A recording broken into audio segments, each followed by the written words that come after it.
Happy anniversary मधु। मधु अब मैं sorry, वो मैं ऑफिस में बॉस। अच्छा ठीक है, कोई एक्सक्यूज नहीं, सारी गलती मेरी है। आई एम सॉरी, प्लीज मुझे माफ कर दो। मधु बात तो सुनो मेरी।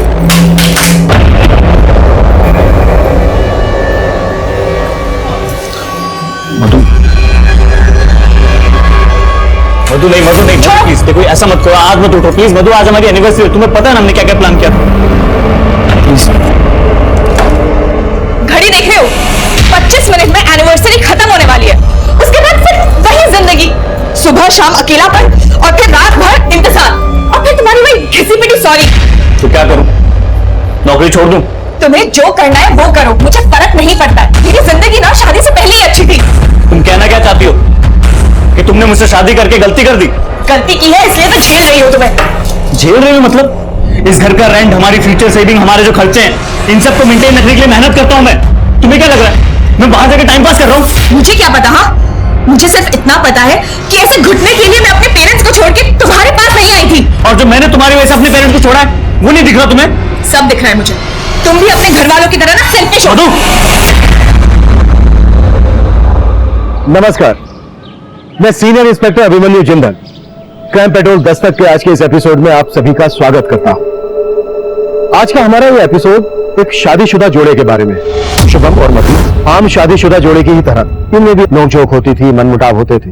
लेकिन जब मनमुटाव और नोकझोंक की आवाज तेज होने लगे और आवृत्ति फ्रीक्वेंसी बढ़ने लग जाए तो समझ लेना चाहिए कि एक दस्तक है। न सिर्फ इस बात की कि रिश्तों में दरार आ सकती है, बल्कि इस बात की भी कि इन दरारों में कोई बाहर वाला साजिश की सेंध लगा सकता है। आज का हमारा ये केस भी कुछ इसी तरह का है और इस केस को आपके सामने रखने का हमारा मकसद ये है कि आप ऐसी कोई दस्तक अनसुनी ना करें जो दस्तक इस केस में अनसुनी की गई।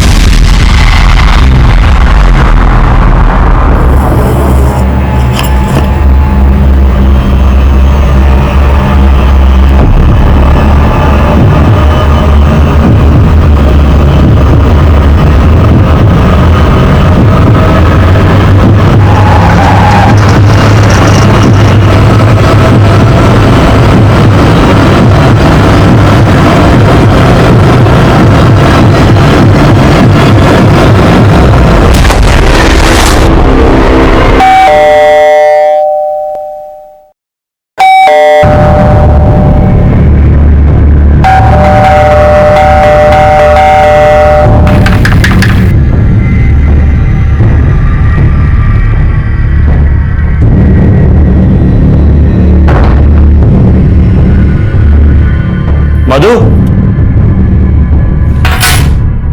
मधु,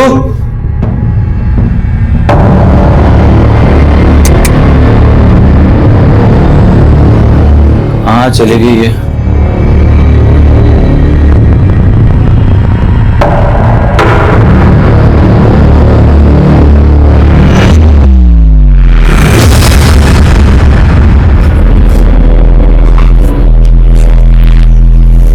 शुभम, मैंने तुम्हारी प्रॉब्लम का एक परमानेंट सोल्यूशन निकाल लिया है। मैं अपनी फ्रेंड मिसेस शर्मा के यहाँ जा रही हूँ। अब कोई रोक टोक करने वाला नहीं है तुम्हारी जिंदगी में। Good bye.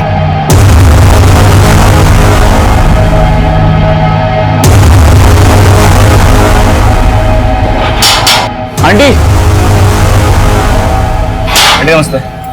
क्या हुआ शुभम बेटा? आंटी वो मधु, आंटी आपका फोन मिल सकता है जरा? हाँ।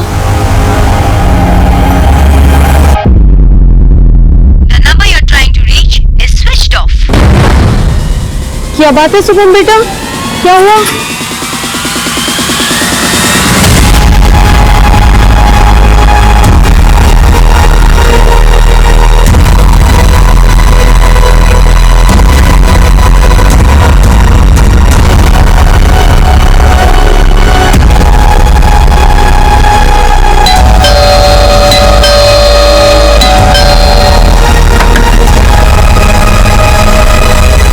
शुभम जीजू, आप इतनी रात को सब ठीक तो है ना? हाँ सब ठीक है बंटी। वो अरे शुभम बेटा, आओ ना। मधु नहीं है तुम्हारे साथ? शुभम जी, आपने और मधु दीदी में फिर से कोई झगड़ा हुआ है क्या? नहीं बंटी, ऐसा कुछ नहीं हुआ। वो मधु कह रही थी कि मिसेस शर्मा उसकी काफी पुरानी फ्रेंड है, आप लोग नहीं जानते क्या? शुभम बेटा, हम किसी मिसेस शर्मा को नहीं जानते। तो फिर मधु गई कहाँ? शुभम, मैंने तुम्हारी प्रॉब्लम का एक परमानेंट सॉल्यूशन ढूंढ लिया है। मैं अपनी फ्रेंड मिसेस शर्मा के यहाँ जा रही हूँ। अब कोई रोक टोक करने वाला नहीं है तुम्हारी जिंदगी में। Good bye. तो ये मिसेस शर्मा कौन है ये आप लोग नहीं जानते? सर, मधु के मुंह से हमने ये नाम कभी नहीं सुना, और ये शुभम बोल रहा है। सर मैं सच कह रहा हूँ, मधु के मुंह से मैंने यही नाम सुना था, मिसेस शर्मा। तुमने मधु से इस मिसेस शर्मा का सिर्फ नाम ही सुना था, या मधु के साथ कभी इस मिसेस शर्मा से मिले भी थे? Not exactly sir, but sir एक दिन पहले मैंने मधु को एक लेडी के साथ देखा था। मतलब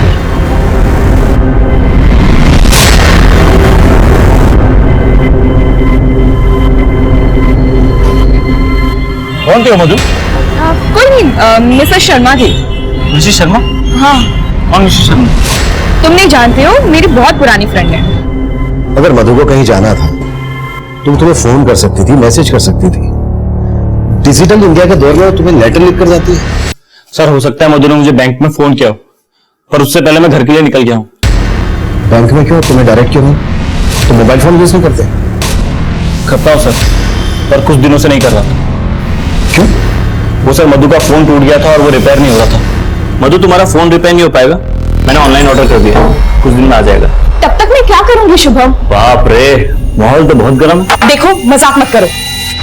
अच्छा कोई मजाक नहीं, तुम ऑलरेडी मेरा फोन यूज कर रही हो ना, तो उसे यूज करो। और अगर आपको लगे कि आपको मुझसे कोई बहुत जरूरी बात करनी है तो ऑफिस में कॉल कर लेना। सर मुझे बहुत फिक्र हो रही है, क्योंकि मधु अकेले नहीं, अपने साथ अपने सारे गहने लेकर गई है, ऊपर से उसका फोन बंद और लेटर। सर मुझे तो कुछ गड़बड़ लग रही है। शुभम, तुम्हारे और तुम्हारी पत्नी मधु के बीच रिश्ता कुछ ठीक से नहीं चल रहा है, राइट?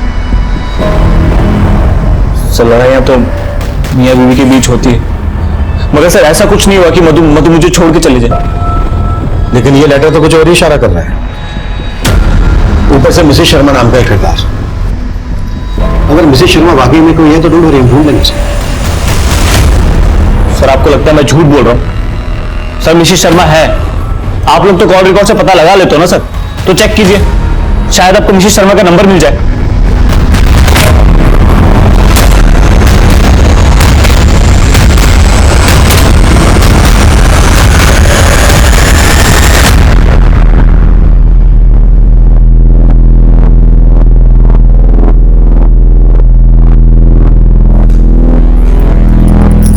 ये कोई वक्त है अनिका? तो वापस चली जाओ क्या?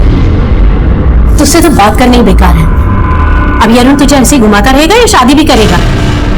कभी पूछा है तूने उससे, या बस उसके पीछे पीछे भिखारियों की तरह घूमती रहेगी? भीख मांगने की आदत आपकी और पापा की होगी, मेरी नहीं। मुझे अरुण के साथ ऐसे ही रहने में मजा आता है, तो ऐसे ही चलने दीजिए ना सब कुछ। जाके सो जाइए। मिसेस शर्मा आगे चलकर हमारे लिए पहेली बनने वाली थी, क्योंकि मधु के कॉल रिकॉर्ड्स में हमें उनका कोई हिंट नहीं मिला। मधु के लिखे लेटर से ऐसा भी लग रहा था जैसे मधु शुभम से नाराज होकर खुद से कहीं चली गई हो। पर नोएडा जैसे शहर में एक अकेली औरत का ज्वेलरी के साथ घर से रात भर बाहर रहना सेफ नहीं था। हमने पूरी रात मधु को ढूंढने की कोशिश की, 24 घंटे तलाश करने के बाद भी हमें मधु कहीं नहीं मिली, लेकिन हमें मिली एक लाश।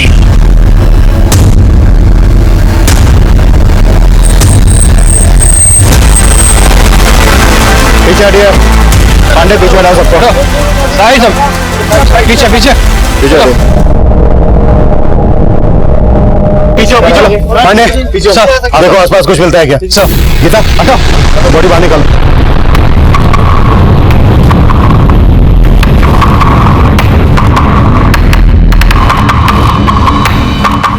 सर ये तो शुभम की पत्नी मधु ही है, लगता है गला घोटा गया। सर नाले के पास और सूटकेस में कुछ नहीं मिला। सर यहाँ तो दूर दूर तक कोई सीसीटीवी मिलने के चांसेस नहीं। मिश्रा सब कुछ प्लान लग रहा है। सोचा होगा कि बॉडी नाले में डूब जाएगी और हम मधु की तलाश में किसी मिसेस शर्मा को ढूंढते रहेंगे। वो लेटर, मिसेस शर्मा, सब कुछ प्लान है, लेकिन मधु का फोन उसके घर के एरिया में ही स्विच ऑफ है। मिश्रा, मधु की शनाख्त करो और फोरेंसिक टीम लेकर घर की स्कैनिंग शुरू करो। Okay sir.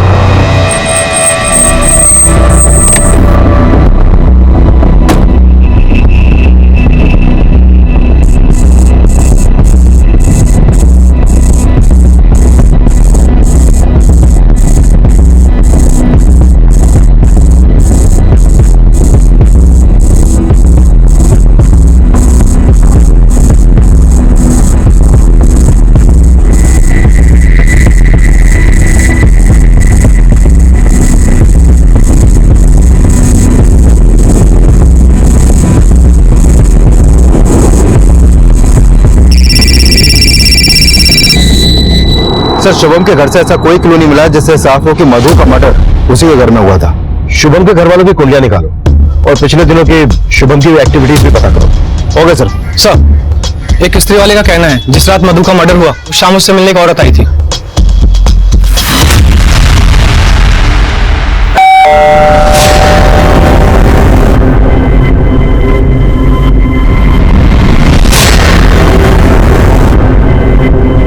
केस बनवा सकते हो उसका? हुलिया वगैरह कुछ याद है? सकल ठीक से याद नहीं, लेकिन देखो मैं तो पहचान गया हूं। उस शाम मधु से जो औरत मिलने आई थी, क्या वही मिसेस शर्मा थी? तुमने सोसाइटी का सीसीटीवी चेक किया? सर, सोसाइटी में तो सीसीटीवी कैमरे है ही नहीं।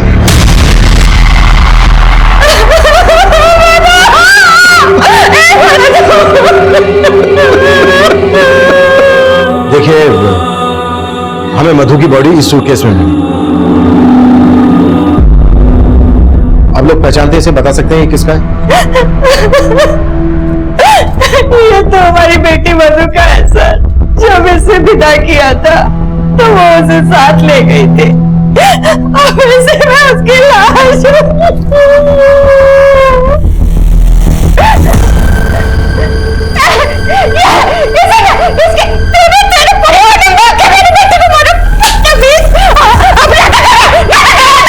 शिवा,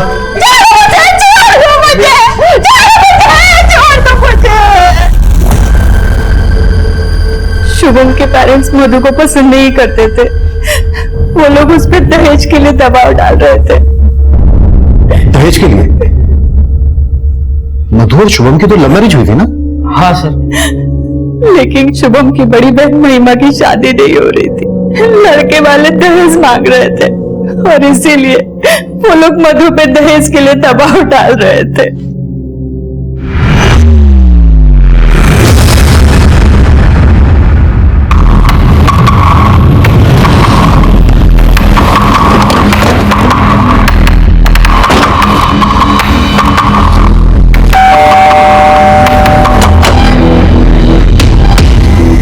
आप शुभम के पिता हैं? जी हाँ। और आप शुभम की माँ? जी। आप दोनों को हमारे साथ थाने चलना होगा।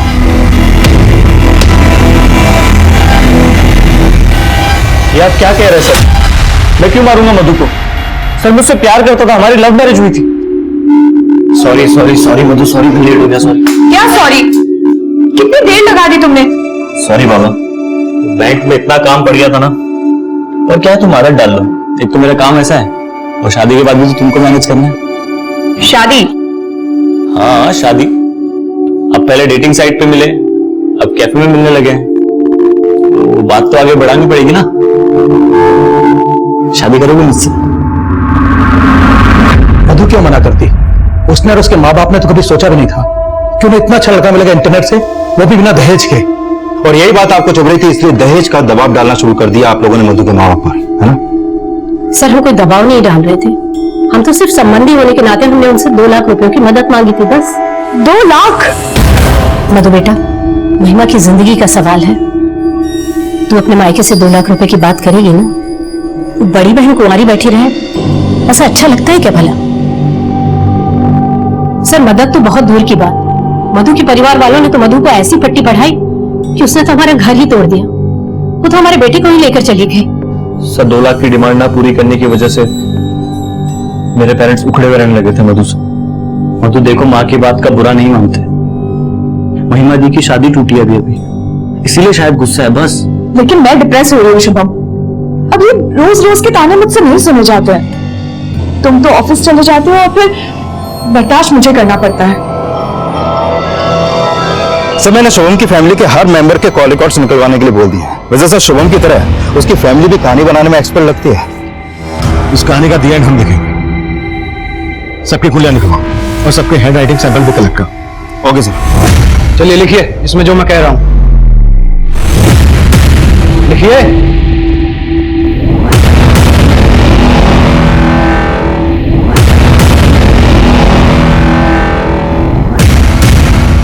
सर, मधु ने जो लेटर्स लिखे थे उसकी हैंडराइटिंग ना तो मधु से मिल पाती है और ना ही शुभम से,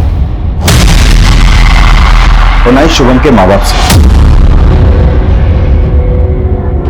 मैंने कहा था ना मिश्रा, ये सब कुछ प्लान के तहत हुआ है। वैसे मिश्रा, तुम्हारी हैंडराइटिंग कैसी है? मैं कोई समझा नहीं सर। रिलैक्स, मजाक कर रहा हूं। हो सकता है शुभम ने काम किसी और से करवाया हो। लेकिन सर, मैंने बैंक के वॉचमैन और शुभम के कलीग से बात की।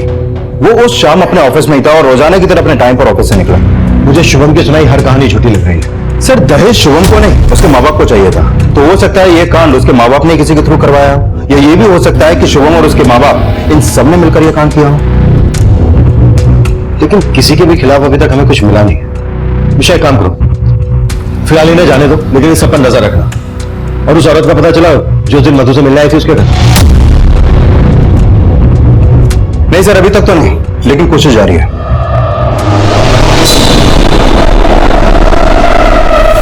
पुलिस तो हमारे पीछे ही पड़ी हुई है। कभी सोचा ना था कि इस उम्र में ये जिल्लत सहनी पड़ेगी, वो भी तुम्हारी पत्नी की वजह से। पापा, वो नहीं रही, अब तो उसे कोसना बंद करो। अरे वो तो छोड़ गई, लेकिन जाते आते तो हमें सब फंसा के गई ना। पता नहीं कौन सा पाप किया था जो ऐसी बहू मिली।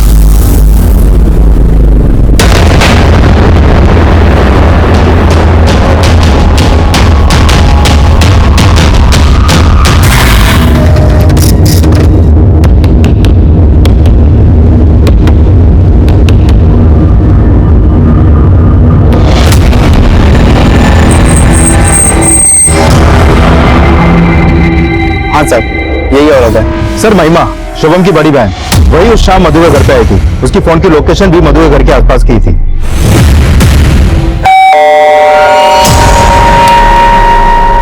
अरे महिमा दी, आज मेरी याद कैसे आ गई? बस तेरी याद आई तो मिलने आ गई। आइए अंदर आइए। याद आ गई? अच्छा, बड़ी अपनी फैमिली है।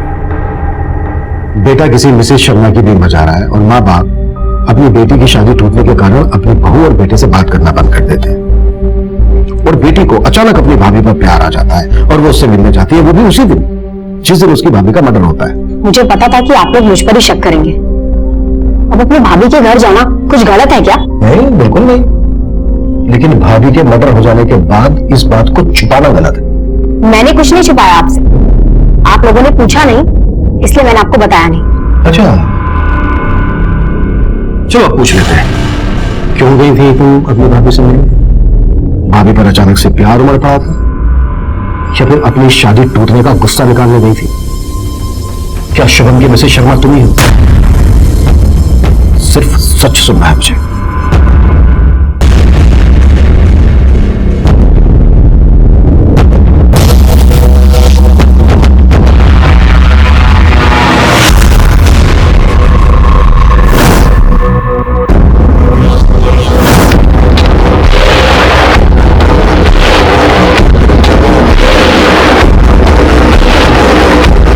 शर्मा, मिसेस शर्मा, कहाँ थे आप इतने दिनों से? आपको इतने दिनों से ढूंढ रहा हूँ मैं।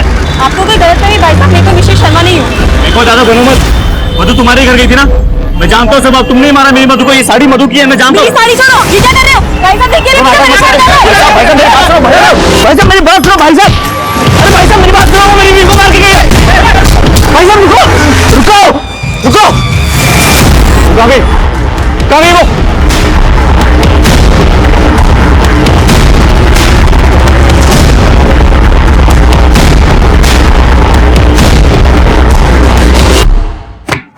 ये लीजिए, लिख दिया मैंने अपना बयान, ठीक वैसा ही जैसा हुआ था। अब अगर आपको मुझसे कोई भी सवाल करना है तो मुझे सिर्फ फोन कर दीजिएगा, मैं खुद चल के आ जाऊंगी।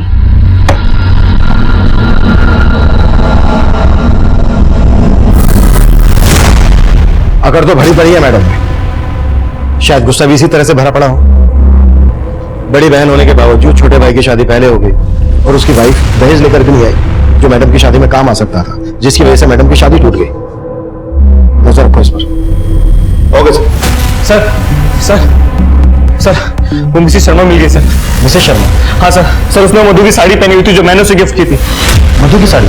जी सर। सर वो मुझे मार्केट में दिखी, मैंने उसे पकड़ने की कोशिश की तो चालाकी से भाग के निकल गई, लेकिन सर मैंने उसका पता लगा लिया।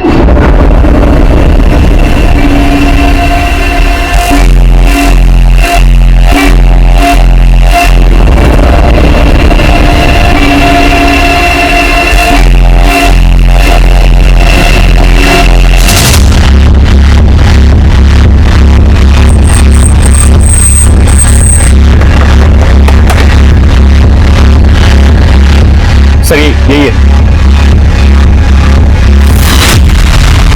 सर देखो मिसेस शर्मा नहीं हूँ, मेरा नाम सुनीता अग्रवाल है और ना ही मैं किसी मधु को जानती हूँ। सर ये आदमी झूठ बोल रहा है। सर मधु की साड़ी पहनी हुई, इसने गहने भी इसी घर में होंगे। सर इसी ने मारा मधु को, मुझे पता है सर, झूठ बोल रही है। सर मैंने किसी को नहीं मारा सर, इसने सरेआम मेरा पल्लू खींचा, वो तो मैंने गलती की जो पुलिस को नहीं बुलाया सर। सर झूठ बोल रही है सर ये।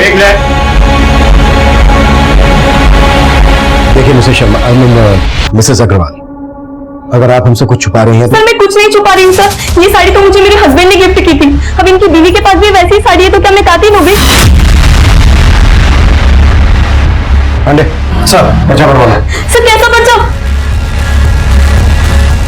सुनीता के खिलाफ हमें कुछ नहीं मिला और शुभम का उस पर शक करना हमें यह सोचने पर मजबूर कर रहा था कि वो मिसेस शर्मा को सच साबित करने के लिए इस तरह के नाटक कर रहा था। मधु की मिसिंग ज्वेलरी की तस्वीरों को हमने शहर के सभी ज्वेलरी शॉप, चोर बाजार और खबरों में सर्कुलेट किया, लेकिन अब तक हमें वहां से भी कोई लीड नहीं मिली थी। इस बीच महिमा एक स्ट्रॉन्ग सस्पेक्ट बनकर हमारे सामने आई।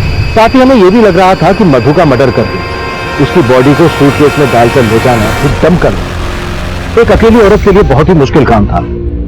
इसलिए हमने उसके पिता नरेंद्र की उस शाम की एक्टिविटीज का पता लगाने का सोचा और हमें एक लीड मिली है जो महिमा की कहानी का एक नया ट्विस्ट था। शुभम की बहन महिमा के कॉल रिकॉर्ड में एक नंबर मिला है और ये नंबर मर्डर वाली रात मधु के घर वाली एरिया में ही एक्टिव था। किसका नंबर है? सर ये नंबर अरुण का है। महिमा की अरुण से सगाई हुई थी जो टूट गई, लेकिन सगाई टूटने के बाद भी महिमा अरुण को डेट कर रही थी और सर मर्डर वाली रात ये दोनों ही देर रात तक साथ में थे। मतलब सगाई टूटी लेकिन रिश्ता नहीं टूटा। क्या ये भी मधु और शुभम की तरह लव कम अरेंज मैरिज करने वाले थे? सर लड़का तो महिमा के पेरेंट्स ने ही ढूंढा था, सगाई टूट गई लेकिन दोनों की जोड़ी नहीं टूटी। कहीं ऐसा तो नहीं है कि इसी जोड़ी ने शुभम और मधु की जोड़ी को तोड़ा हो? अरुण देख, तू मेरे साथ था, ये पुलिस को पता चल सकता है, बात भी बढ़ सकती है। तुझे मैंने बोला था ना कि वहां लेके मत जा मुझे, अब फंसा दी नहीं तूने मुझे। फर्स्ट तो मैं गई हूँ तेरे माँ बाप के लालच के चक्कर में। अगर बिना दहेज की शादी कर लेता तो ये सब नौबत ही नहीं आती थी ना। अब तू मेरे माँ बाप को जानती है कि दहेज उन्हें उनका हक लगता है। सुन, एक कॉल आ रहा है, मैं बाद में बात करता हूँ। हेलो, अरुण बोल रहा है। जी आप कौन? सर मैं मानता हूँ महिमा के साथ उस दिन मैं वहां पे गया था, लेकिन घर में नहीं गया था। तो तू बोल रहा है कि मधु का मर्डर महिमा ने किया? तूने बस मधु की बॉडी को डंप करने में महिमा की हेल्प की? नहीं सर, तेरी तो सगाई टूट गई थी ना महिमा से, फिर भी तू उसके साथ? सर माना हमारी सगाई टूट गई है, लेकिन मैं उससे प्यार करता हूँ। तू उस दिन देर रात तक महिमा के साथ था, मधु की वजह से तुम दोनों की सगाई टूटी। तुम दोनों उस दिन मधु से बदला लेने गए थे ना इस बात का? सर मैं मानता हूँ महिमा के साथ देर रात तक था वहां पे, लेकिन ना महिमा ने कुछ किया ना मैंने। अगर कुछ नहीं किया है तो फिर अचानक से महिमा को अपनी भाभी से मिलने की क्यों सोची? सर वो मुझे नहीं मालूम।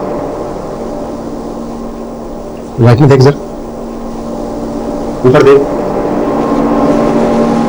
और थोड़ा सा। सर वो महिमा मेरे पेरेंट्स के दहेज का जुगाड़ करने के लिए अपने भाभी से गहने मांगने गई थी और हमारा प्लान था कि एक बार शादी हो जाए तो मधु भाभी को उनके गहने लौटा देंगे और मैं अपने पेरेंट्स को बोल दूंगा कि गहने कहीं खो गए। गुड, एक तमाचे से एकदम तोता बन गया तो अब ये बोल गहने कहाँ है? सर वो गहने तो महिमा को उन्होंने दिए ही नहीं। अरुण चलो यहाँ से। मानी तेरी भाभी? अरे उन्होंने तो कसम खा रखी है ना मानने की। चलो यहाँ से जाते।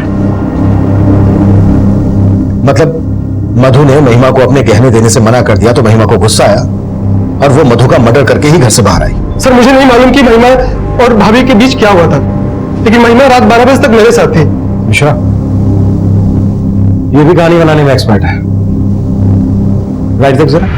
नहीं सर, हाँ मत मार सर, मैं जो बोल रहा हूँ सच बोल रहा हूँ, मैं कहानी नहीं बना रहा सर। सर जो सच था मैंने आपको बता दिया। सर प्लीज सर छोड़ दो सर, जाने दो सर। ठीक है जा, लेकिन शहर छोड़कर तो कहीं नहीं जाएगा, और अगर तेरी एक भी बात छूट निकली तो तेरा मंडप सीधा जेल में सजेगा। पांडे सर, पर्चा भरवा ले।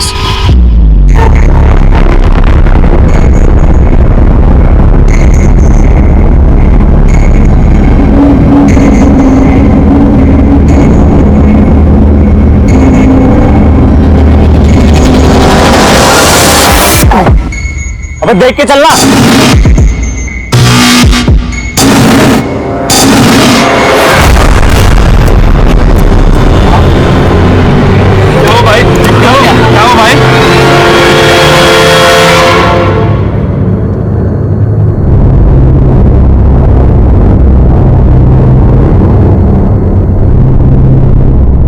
सर आप लोग बेकार में हम पर और हमारे बेटे पर शक कर रहे हैं। अगर आपने अपना ध्यान हम पर से हटाया होता तो शुभम की जान खतरे में नहीं होती। डॉक्टर साहब, शुभम की हालत कैसी है? सही वक्त पे ट्रीटमेंट देने की वजह से जान बच गई। किसी ने जहर का इंजेक्शन दिया था उन्हें। जहर? जी, वो तो अच्छा हुआ टाइम पे आ गए, वरना जान भी जा सकती थी। डॉक्टर, किस टाइप का जहर इंजेक्ट किया गया शुभम को? अभी कुछ फिगर आउट करना मुश्किल है।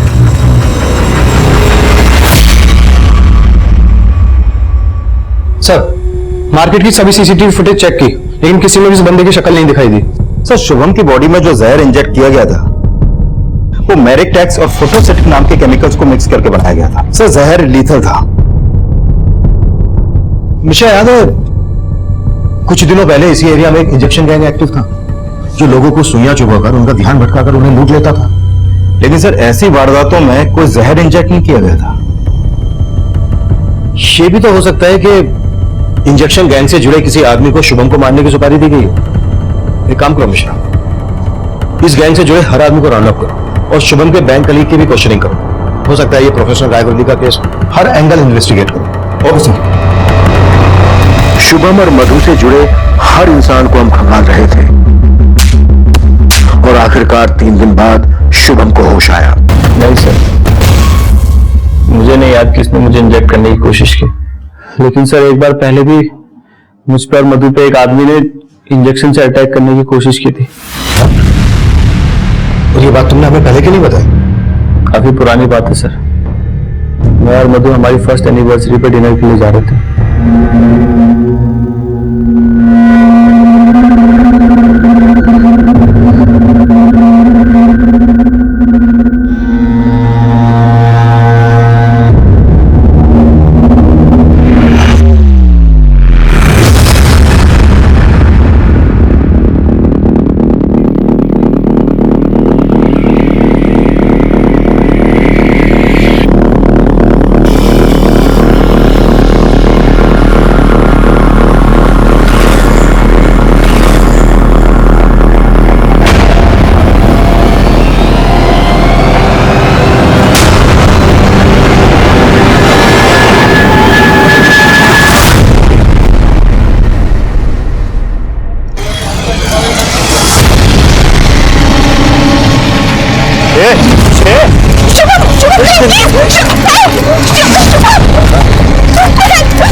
हमारे पास कुछ तस्वीरें हैं, देखकर बताओ वो इनमें से कोई है क्या?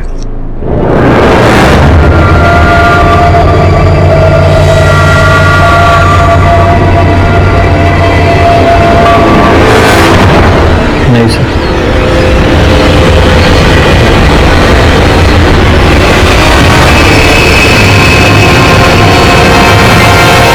यही आदमी है सर। जिस आदमी को शुभम ने आइडेंटिफाई किया था उसका नाम उस्मान था, उस्मान ने इंजेक्शन गैंग के साथ मिलकर कई लूट को अंजाम दिया था। उस्मान और उसका इंजेक्शन गैंग भीड़ में लोगों को इंजेक्शन चुभोकर उनका ध्यान भटकाकर उन्हें लूटने का काम करते थे। हमें शक था कि उस्मान को किसी ऐसे आदमी ने सुपारी दी थी जिसे केमिकल्स की अच्छी खासी जानकारी थी और जिसने इस खास किस्म के जहर का इजाद किया था। हमने फौरन उस्मान की तलाश में रेड अलर्ट जारी कर दिया और बहुत जल्द वो अरेस्ट भी हो गया। अरे डोज ज्यादा तो नहीं है इसमें? पता है, मैं पहले डॉक्टर बनना चाहता था लेकिन बन गया पुलिस वाला। पर इंजेक्शन लगाना मुझे बहुत पसंद है। साहब मैं मानता हूं कि मैंने शुभम में जहर की सुई चुबाने की कोशिश की थी, लेकिन मेरा अटैक फेल हो गया साहब। लेकिन साहब कसम से इस बार मैंने कुछ नहीं किया साहब, मैं सच बोल रहा हूं साहब। देख, सब कुछ सच सच बोल, नहीं तो ये नहीं, हाथी का इंजेक्शन घुसा दूंगा तेरे अंदर। नहीं साहब, मैंने इस बार कुछ नहीं किया। हाँ, एक आदमी का फोन आया था, उसने मुझे बोला था कि शुभम को जहर की सुई चुबाने को। उसने मुझे 50,000 रुपए एडवांस भी देते साहब।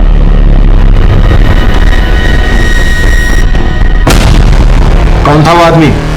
नाम नहीं पता साहब। उस आदमी को कहीं से मेरा नंबर मिला था, उसने फोन करके मिलने के लिए बोला और सुपारी दी, लेकिन मेरा अटैक फेल हो गया साहब, तो मैंने उसका फोन उठाना बंद कर दिया। नंबर बोलो उसका। याद नहीं है साहब, पुराने फोन में था और वो तो मैंने फेंक दिया ताकि आप मुझ तक ना पहुंच सके। हुलिया तो याद होगा ना उसका तुझे, या फिर उसका हुलिया याद दिलाने के लिए पहले तेरा हुलिया बिगाड़ा है? थोड़ा थोड़ा याद है साहब बस।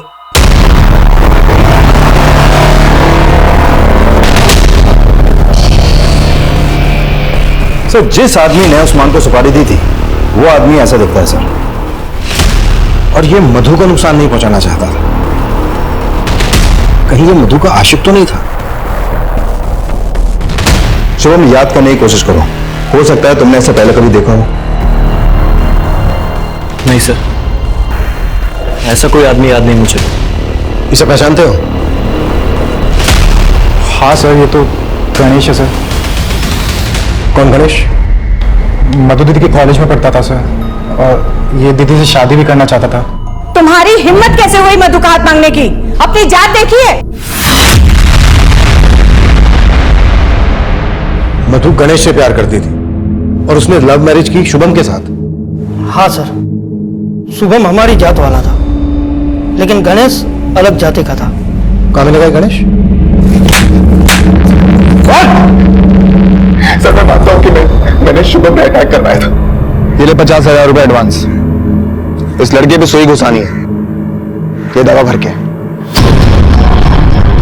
ठीक है। लेकिन सर मैंने मधु के साथ कुछ भी नहीं किया, मैं तो प्यार करता था मधु से, पर कास्ट अलग होने की वजह से उसके पेरेंट्स नहीं माने।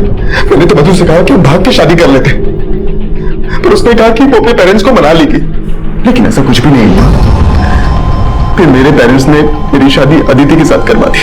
तूने अदिति से शादी कर दी, मधु ने शुभम से शादी कर दी, तो शुभम पर अटैक करवाने का मकसद क्या था तेरा? सर वो मकसद भी मुझे मधु ने दिया था। मधु ने? साफ साफ बोल, कहना क्या चाह रहा है तू? मधु ने शुभम से 1 साल पहले शादी की थी, पर मेरी शादी मधु की शादी से 1 साल पहले ही हो गई थी, और उसे लगता था कि मैंने उसे धोखा दिया। जब मैंने उस समय कहा था कि भाग के शादी कर लेते हैं, तब तुम मानी नहीं, और अब जब मैं अदिति के साथ शादी कर चुका हूं तब मेरे आसपास मंडरा रही हो। आखिर चाहती क्या हो तुम? गणेश, मैं तुमसे बहुत प्यार करती हूँ। मैं जानती हूँ मैं अपने माँ पापा को मना नहीं कर पाई, पर मैं तुम्हारे बगैर मर जाऊंगी। मुझसे मधु का दुख देखा नहीं किया, और मैं खुद को मधु से मिलने से रोक नहीं पाया। गणेश, मैं ना अपने माँ पापा को छोड़ दूंगी, तुम भी अदिति से डिवोर्स ले लो। अब मधु, डिवोर्स लेना इतना आसान नहीं है। कहना क्या चाहते हो तुम? मतलब बीवी तुम्हारी अदिति रहेगी और मैं? मधु को लगने लगा कि मैं उसे धोखा दे रहा हूं, जबकि ऐसा कुछ नहीं था। इसलिए उसने मुझे चिढ़ाने के लिए जानबूझकर शुभम के साथ दोस्ती बढ़ानी शुरू कर दी। कौन है वो लड़का? तुमसे मतलब? तुम जाओ ना अपनी अदिति के पास, मेरे साथ टाइम वेस्ट क्यों कर रहे हो? तुम्हारे लिए मैं अदिति को डिवोर्स देने वाला हूँ और तुम? झूठ बोलना बंद करो गणेश, तुम्हारा कोई इरादा ही नहीं है अदिति को डिवोर्स देने का। और अब मुझे भी कोई मिल गया है, ओके? तो तुम अपने रास्ते जाओ और मैं अपने। पहले तो मुझे लगा कि वो मुझसे नाराज है, इसलिए ये सब कर रही है। लेकिन बाद में उसने सच में शुभम के साथ शादी कर ली, जबकि उसकी वजह से मैंने अदिति को डिवोर्स दे दिया था। लेकिन मधु सचमुच शुभम से प्यार करने लगी थी, और मेरे लाख समझाने के बाद भी वो मेरी जिंदगी में वापस नहीं आना चाहती थी। इसीलिए मधु को पाने के लिए मैंने शुभम को रास्ते से हटाने का प्लान बनाया, और मेरे एक वार्ड बॉय दोस्त प्रकाश ने मुझे उस जहर के बारे में बताया। आवश्यकता आविष्कार की जननी है, और जो तबाह करने की ठान ले वो फूलों को भी हथियार बना सकते हैं। जैसे तू मोहब्बत करके शायर बन गया, वैसे मैं हॉस्पिटल में नौकरी करते करते डॉक्टर बन गया। ये तो केमिकल एक सीरीज में डालकर किसी की बॉडी में इंजेक्ट किया जाए तो 10 मिनट में खेल खत्म है। फिर मैंने उस्मान को शुभम की सुपारी दी, पर शुभम बच गया, लेकिन मधु नहीं बची। बदला लेने के लिए तूने मधु को भी... नहीं सर, नहीं सर, मैंने मधु के साथ कुछ भी नहीं किया सर। वो शुभम आपको गुमराह करने की कोशिश कर रहा है सर। उसी ने मारा मधु, उसी ने मर्डर किया मधु का। हमने जहर देने वाले प्रकाश को भी अरेस्ट कर लिया, लेकिन गणेश ने अपना एक ही जुर्म कबूला कि उसने शुभम पर अटैक करवाया था। मधु के मर्डर से वो साफ साफ इनकार कर रहा था। इस केस में अभी कई राज खुलने बाकी थे, हमसे कहीं तो चूक हो रही थी। सर, मधु को मारने का महिमा का मोटिव स्ट्रांग है। महिमा की अरुण से सगाई टूट गई क्योंकि मधु अपने घर से दहेज नहीं ला पाई, और मधु को मिलने वाली आखिरी शख्स भी महिमा ही थी सर। लेकिन महिमा के खिलाफ हमें कुछ नहीं मिला। शायद एक आदमी हमसे और छुप रहा है। कौन? गणेश की एक्स वाइफ अदिति। गणेश ने मधु की वजह से अदिति को छोड़ा, तो इस हिसाब से मधु अदिति की दुश्मन हुई। और वो कहते हैं ना, एक ठुकराई हुई औरत का वार काफी घातक होता है। बोलो सर, मुझे यहाँ पे क्यों बुलाया गया? क्योंकि तुमने अपने एक्स हस्बैंड की एक्स गर्लफ्रेंड का मर्डर किया, इसलिए। व्हाट? इतनी भोली मत बनो। तुम्हारे फोन की लोकेशन मधु के फोन की लोकेशन से मैच करती थी। तुम्हारा फोन मधु के घर के आसपास के एरिया में एक्टिव रहता था, मिलने जाती थी ना उससे। हाँ, मैं मानती हूँ कि मैं मधु से 1-2 बार मिली हूँ, लेकिन उसके मर्डर से मेरा कोई लेन देना नहीं है। लेना देना तो है, क्योंकि उसकी वजह से ही तुम्हारे एक्स हस्बैंड ने तुम्हें छोड़ा था। हाँ, उसकी वजह से गणेश ने मुझे छोड़ा, लेकिन मैंने नहीं मारा उसे। मिलने क्यों जाती थी मधु से? गणेश के अलावा जिंदगी में और भी कोई है। तुमने कितने को फांस रखा है? अदिति, देखो मैं तुम्हारा गुस्सा समझ सकती हूँ, पर अब गणेश से मेरा कोई वास्ता नहीं है। मैं शुभम के साथ बहुत खुश हूँ, और देखो वो आ रहा है। प्लीज तुम यहाँ से चली जाओ, प्लीज। यानी जिस मिसेस शर्मा की बात शुभम कर रहा था, वो मिसेस शर्मा तुम हो? कौन मिसेस शर्मा? मैं किसी मिसेस शर्मा को नहीं जानती हूँ, और शुभम के आने से पहले मैं वहां से चली गई थी। लेकिन फिर मैंने सोचा, जैसे उसने मेरा घर तोड़ा, मैं भी उसका घर तोड़ दूं।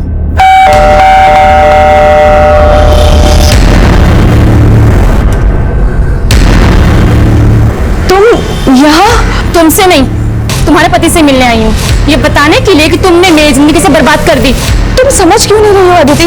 मैं मानती हूँ कि मुझसे बहुत बड़ी गलती हुई है, पर प्लीज तुम ऐसा मत करो। लेकिन पता नहीं क्यों मुझे इस पर तरस आ गया। उस दिन के बाद मैं मधु से कभी नहीं मिली। क्योंकि तुमने मिलने की गुंजाइश ही खत्म कर दी, मर्डर कर दिया उसका।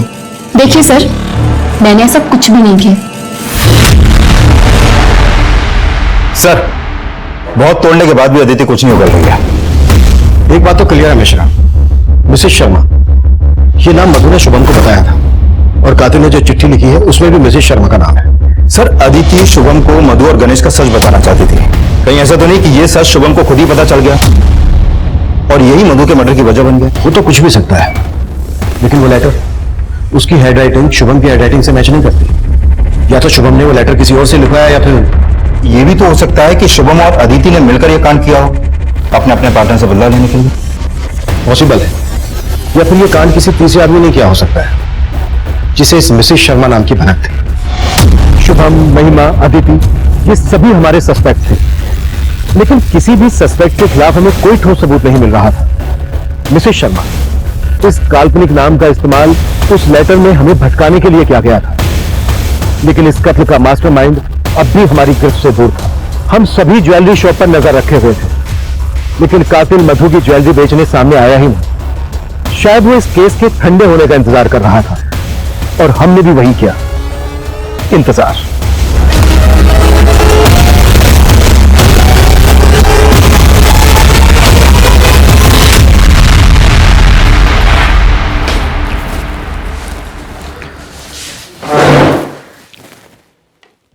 क्यों मारा मधु को? साहब, हमें पैसों की बहुत जरूरत थी और मेरा अक्सर मधु के यहाँ आना जाना लगा रहता था और मधु के पास बहुत सारे गहने थे। उसके गहने देखते ही मैंने अपने पति से बात की और तभी हमने उसके गहने हासिल करने का सोच लिया था, लेकिन हम ऐसे हाथ साफ करना चाहते थे जिससे किसी को हम पे शक न आए। फिर एक दिन मुझे मधु का एक और राज पता चला।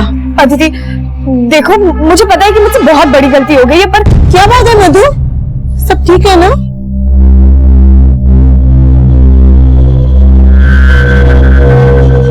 मधु ने मुझे सब कुछ बताया था। उसने मुझे यह भी बताया था कि एक दिन शुभम ने अदिति के साथ मधु को देख लिया था। तो शुभम से तुमने ये बोल दिया कि अदिति मिसेस शर्मा है? और क्या करती आंटी, जो नाम दिमाग में आया बोल दिया। कोई बात नहीं बेटा। आंटी आप ये बात किसी को मत बताइएगा प्लीज। और हम उसके उसी राज का फायदा उठाना चाहते थे। फिर उस दिन अरे नमस्ते आंटी। बेटा तुम्हारे पास सरदर्द की दवाई है क्या? बहुत सर में दर्द हो रहा है। जी दवा है ना, और इंस्टेंट असर के लिए कड़क चाय भी है। मैं चाय ही बना रही थी। आइए अंदर आइए।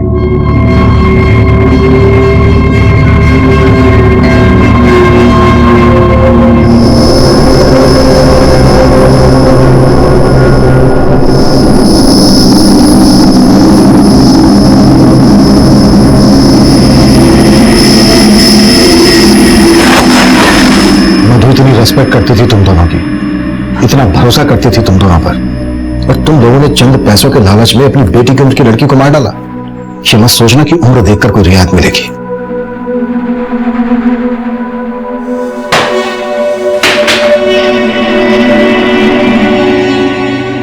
ऋचा और सुबोध इस वक्त न्यायिक हिरासत में। शुभम इस शोक से उभर ही नहीं पा रहा है। उसे यकीन ही नहीं हो पा रहा है कि मधु जिस वृद्ध जोड़े की इतनी इज्जत करती थी, उसने चंद पैसों के लिए मधु की जान ले ली। इस केस को आपको दिखाने का हमारा मकसद ये बिल्कुल नहीं है कि आप अपने आसपास के लोगों को शक की नजर से देखें, उनके साथ कुछ शेयर ना करें। इनफैक्ट ये पॉसिबल भी नहीं है। लेकिन जिंदगी में संतुलन बनाना, एक दायरा बनाए रखना भी जरूरी है। हर रिश्ते में उतार चढ़ाव आते हैं, हर घर में दरारें होती हैं, लेकिन बाहर के लोगों को इसका पता नहीं लगने देना चाहिए, क्योंकि घर के राज जब दहलीज पार करते हैं तो ये एक दस्तक होती है कि कोई भी इसका फायदा उठा सकता है। जरूरी है हम इस केस से सीख लें और अपनी जिंदगी और अपने घर को महफूज बनाएं। देखते हैं हमारे आज के एपिसोड की दूसरी कहानी।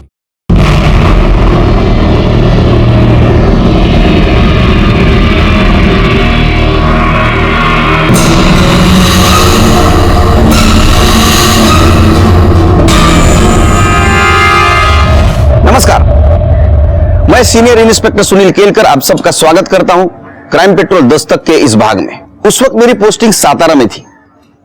10 दिन हुए थे मुझे आकर। ऐसे में एक केस मेरे पास आया। इस केस ने मेरे पूरे पुलिस डिपार्टमेंट के और पूरे सातारा शहर के रोंगटे खड़े कर दिए थे।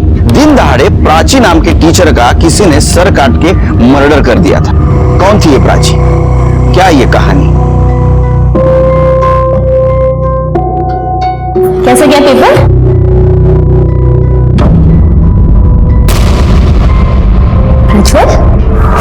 रवि, ये क्या है रवि? तुमने प्रज्वल के नाम से पेपर लिखा है। इसका मतलब प्रज्वल ने तुम्हारे नाम से पेपर लिखा होगा। Wait here.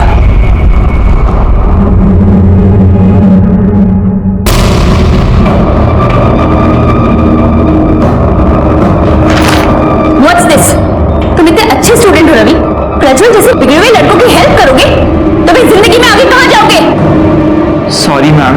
ये तो शुक्र मनाओ कि अब प्रिंसिपल से तुम दोनों की कंप्लेन नहीं कर रही हूं, वरना तुम दोनों को स्कूल से निकाल देते।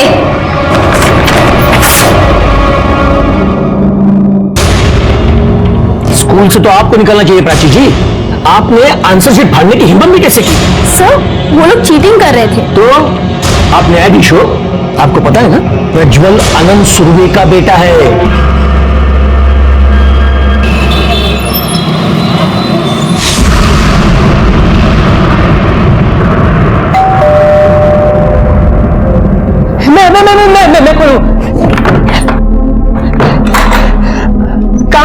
सुबह से मैं कब से वेट कर रहा हूँ आपका। हाँ थोड़ी देर हो गई। वो आंटी आज स्कूल में बहुत काम था इसीलिए देर हो गई।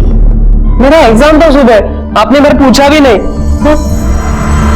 कैसा था तुम्हारा एग्जाम? बहुत अच्छा था। एग्जाम तो बहुत अच्छी जाती है, बस मार्क्स थोड़े से राउंड हो जाते हैं ना। ओहो आंटी, इस बार आप बिल्कुल फिक्र मत करो, इसने बहुत मेहनत की है, अच्छे मार्क्स आएंगे इसे, है ना?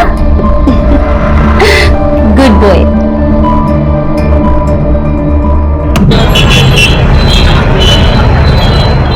At last, the big day arrived. The fair was inaugurated by the older science teacher, Mr. Gizar. It was Mr. Gizar who had come up with the idea of... Thank you. Mr. Gizar.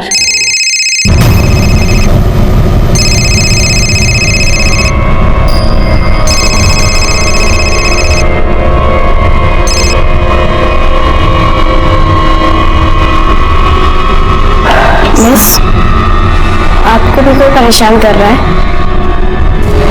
मुझे भी करता है रात में, अच्छा नहीं लगता। बेटा, आपको कौन परेशान कर रहा है? क्या बकवास कर रही हो तुम? दादी मैं सच कह रही हूँ, अर्चना ने कुछ खुल के नहीं बताया, बट आई एम श्योर कि उसके साथ में कुछ गलत हो रहा है, कोई उसके साथ में कुछ गलत कर रहा है। बस हो गया, अगर इस तरह की बेकार की बातें करनी है ना तो यहाँ आना बंद कर दो, निकल जाओ।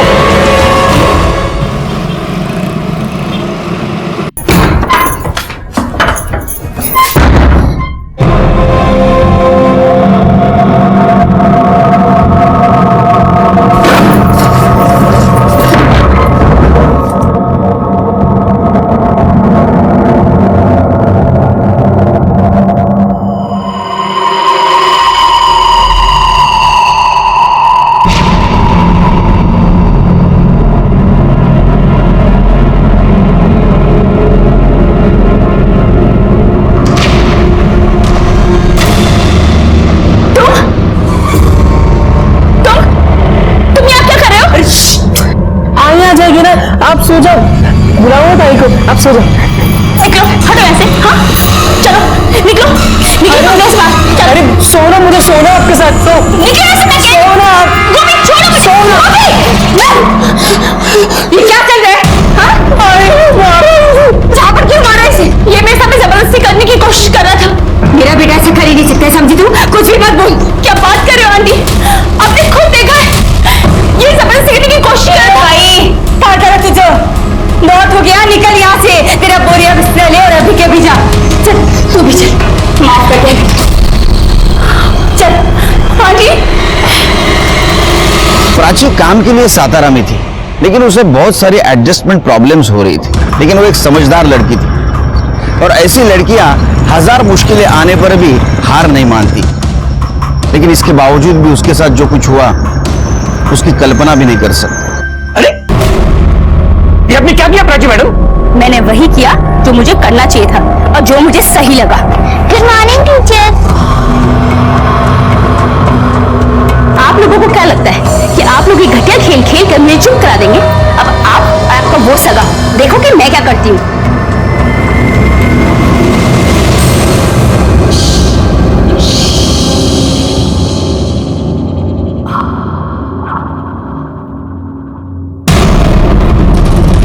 गोपी ने प्राची मैडम को मार दिया। नहीं, मुझे मत मारो। सर सर आइए, गोपी ने उनका सर काट के सर लेके भाग गया। पुलिस को फोन करो।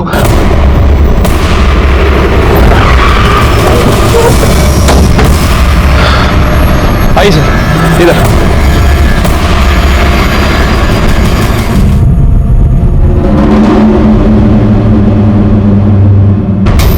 सर विक्टिम का नाम प्राची है, पेशे से टीचर और इसी स्कूल में पढ़ाती थी। सर ये पुणे की रहने वाली है और 6 महीने पहले सतारा शिफ्ट हुई है। इसी के एक स्टूडेंट गोपी ने इसकी गर्दन को काट दिया। सर वो गोपी मेंटली स्टेबल नहीं है, उसने सर एक लड़की को होस्टेज भी बनाया हुआ है और प्रॉब्लम यह है कि मर्डर वेपन भी उसी के पास है। बॉडी को पोस्टमार्टम के लिए भेज दो। ठीक है सर, लेकिन इसकी गर्दन का क्या करें? पहले उस लड़की को छुड़ाते हैं। छोड़ दे मेरी बेटी को, छोड़ दे। सब मेरी बेटी को पागल से मार देगा सब। मेरी चीज सुनो सुनो बेटा, छोड़ दो, छोटी बच्ची है, छोड़ दो। जाओ, मैं मारूंगा इसे। जाओ, मैं तुम्हारे आगे हाथ जोड़ती हूँ, उसे कुछ मत करो। सब कुछ कीजिए ना साहब। देखो बच्ची को छोड़ दो। मैं कहाँ समझो, मैं मारूंगा। छोटी बच्ची है।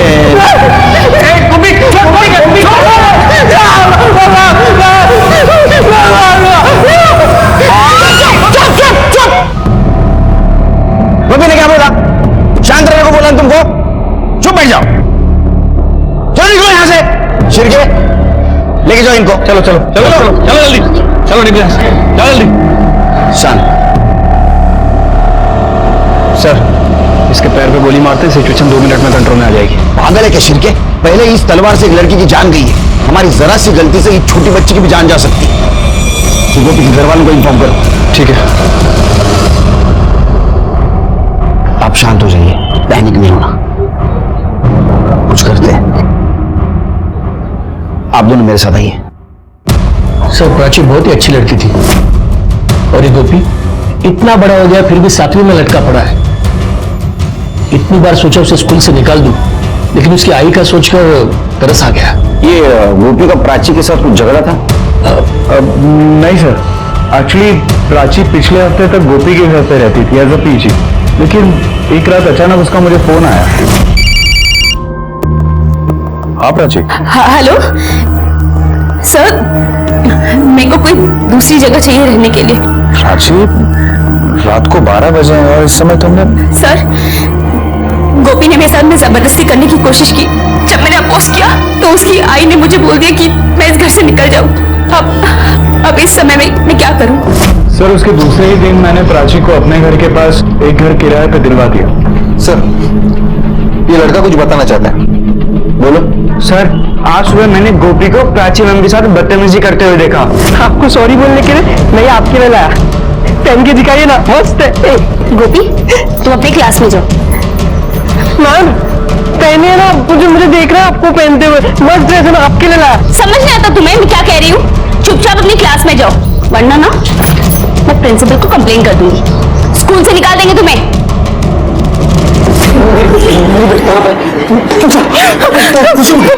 खुशी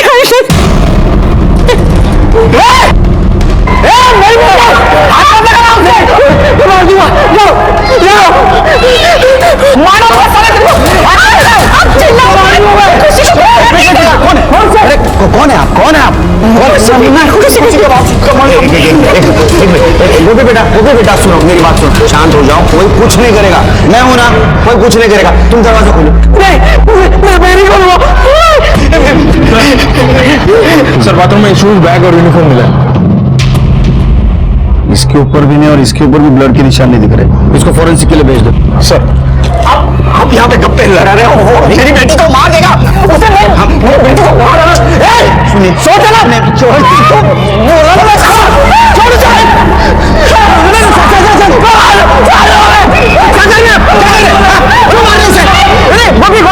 गोपी, मैंने डांटा गोपी।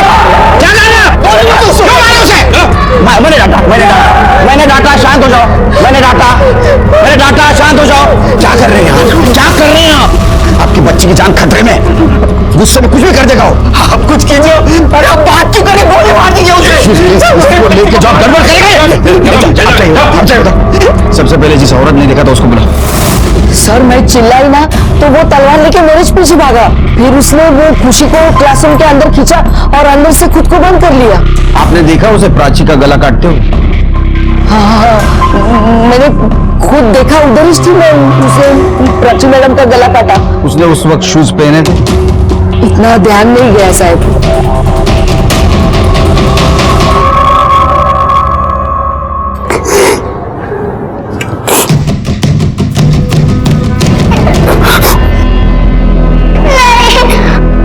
शिरके, प्राची को इसने नहीं मारा। सर, इसी ने प्राची को मारा है। नहीं, मेरे साथ आ।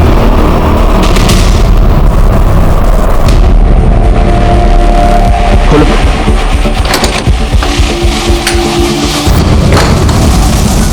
ये देखो शिरके, ये जूतों के निशान ये बाहर की तरफ जा रहे हैं। जब गोपी ड्रेस पहन रहा था उस वक्त उसने जूते उतारे थे। ये कैसे आए? सर ये भी तो हो सकता है कि मर्डर करने के बाद गोपी ने अपने जूते धो दिए और जब वॉशरूम में उसने अपने कपड़े उतारे तो वहां अपने जूते रख दिए। इतना होशियार तो नहीं लगता मुझे, और होता भी तो जूते क्यों उतारता, तलवार फेंक देता। सर हो सकता है कि मर्डर करने के बाद कोई यहाँ से गुजरा हो या उसके जूते के निशान हो। खून के ऊपर पैर रख के कौन गुजरेगा और क्यों?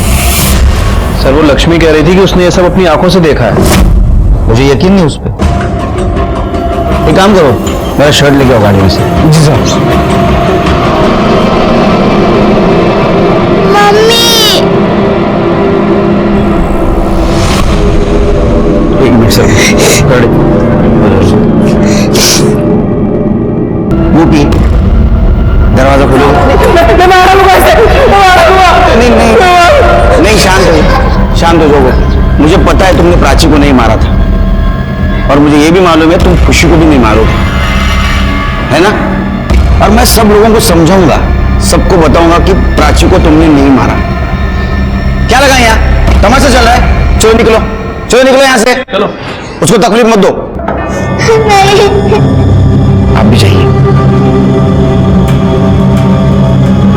दरवाजा खोलोगे? कितना गर्म हो रहा है ना, वो छोटी बच्ची उसको भी गर्म हो रहा है बहुत। दरवाजा खोलो, ताजी हवा आएगी। हाँ, और सब लोग गए। खोलोगे? जल्दी निकलो।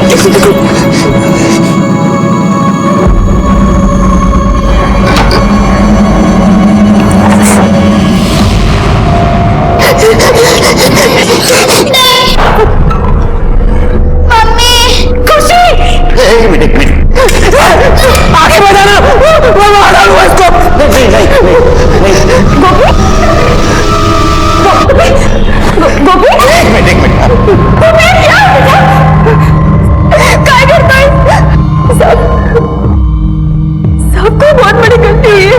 मेरा बेटा ऐसे नहीं कर सकता, वो ऐसे नहीं कर सकता सर। मुझे ऐसा लग रहा था कि ये मर्डर गोपी ने नहीं किया है, लेकिन इस बात को साबित करने के लिए मेरे पास कोई भी ठोस सबूत नहीं था। लेकिन जब भी मैं उसकी आंखों में देखता तो मुझे बेकसूर नजर आता। आपके घर में तलवार है? नहीं सर। शिरके, आसपास के घरों में देखो किसी के पास तलवार है क्या? सर सतारा में मोस्टली हर घर में तलवार होती है। फिर ये देखो कि पिछले 2-3 दिनों में किसी ने तलवार को धार लगवाई है क्या? ठीक है सर, मैं देख के आता हूँ।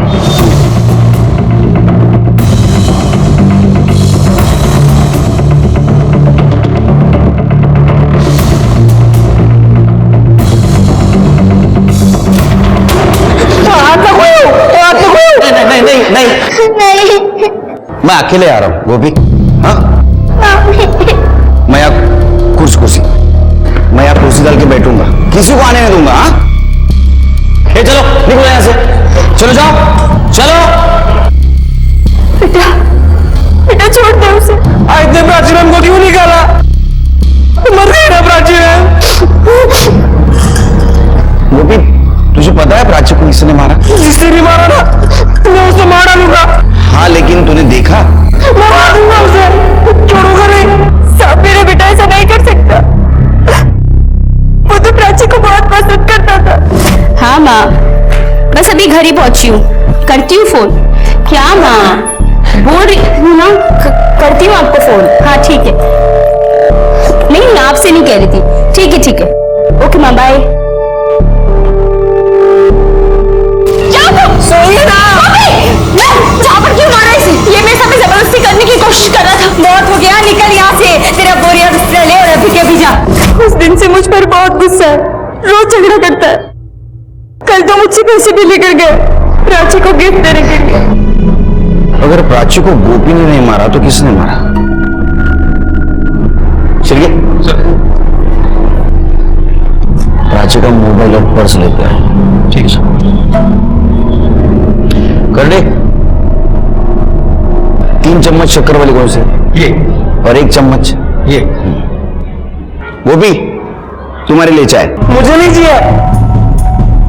ठीक है, यहीं रुको।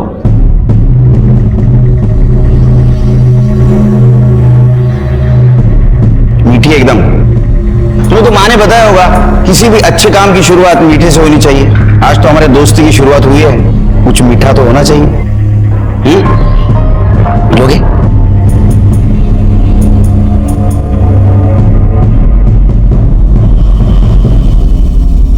नहीं, सिर्फ चाय रख रहा हूं।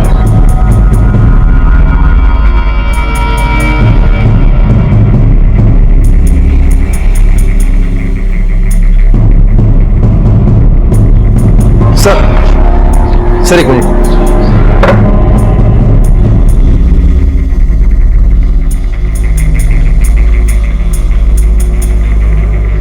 सर धार लगाने का काम सिर्फ 4 लोग ही करते हैं, लेकिन उन सबका कहना है कि बहुत दिनों से उन्होंने किसी तलवार पे धार नहीं लगाई। अच्छा सर, ये प्राची का फोन और पर्स।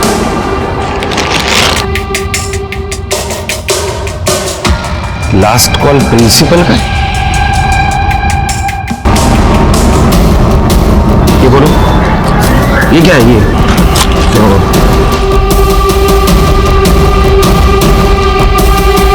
रेफर कॉपी, वो भी अपने थाने की? हाँ सर, ये प्राची आई थी कुछ दिन पहले FIR कराने एक स्टूडेंट के खिलाफ। मुझे तो याद नहीं सर, ये आपके ज्वाइन होने के 2 दिन पहले की बात है। तो मुझे क्यों नहीं बताया? सर अभी तक तो सबको लग रहा था कि गोपी ने ये किया है। इनफैक्ट मुझे तो अभी भी यही लग रहा है। सर छोटी सी बात है। सर, प्रज्वल सुमे ने मेरे साथ में बदतमीजी की है। उसने जबरदस्ती मुझे पेपर लिखने को कहा। ये देखिए पेपर।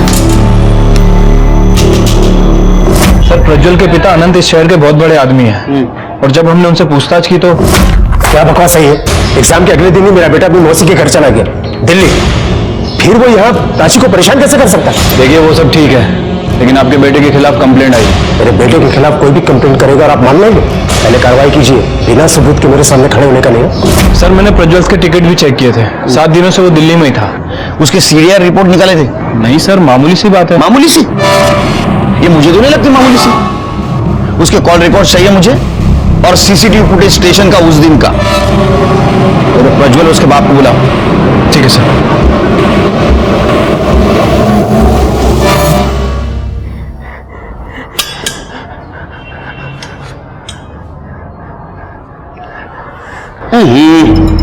चाय तो ठंडी हो गई।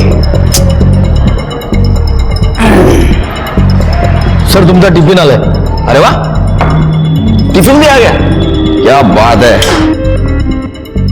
गोपी, सर तुम्हारी भाभी है ना, टिफिन बहुत अच्छा बनाती है। क्या बात है। अब ऐसे तो अच्छा नहीं लगता ना कि तुम वहां बैठे हो, मैं वहां टिफिन खा रहा हूं। क्या है आज? वाह, आलू की सब्जी, चपाती, मीठे में गुलाब जामुन है। खाना खाओगे? खुशी खाएगी? भूख लगी है उसे, खाएगी?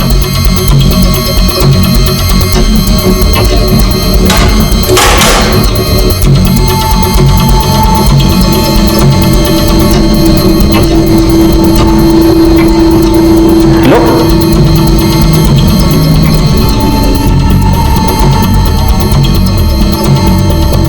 तुम खाओगे?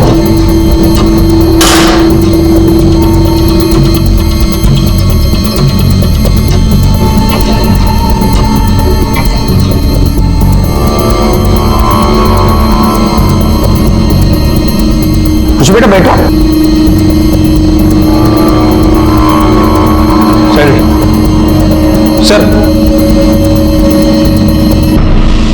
सर वो प्रज्वल और आनंद सुरवे आ गए हैं।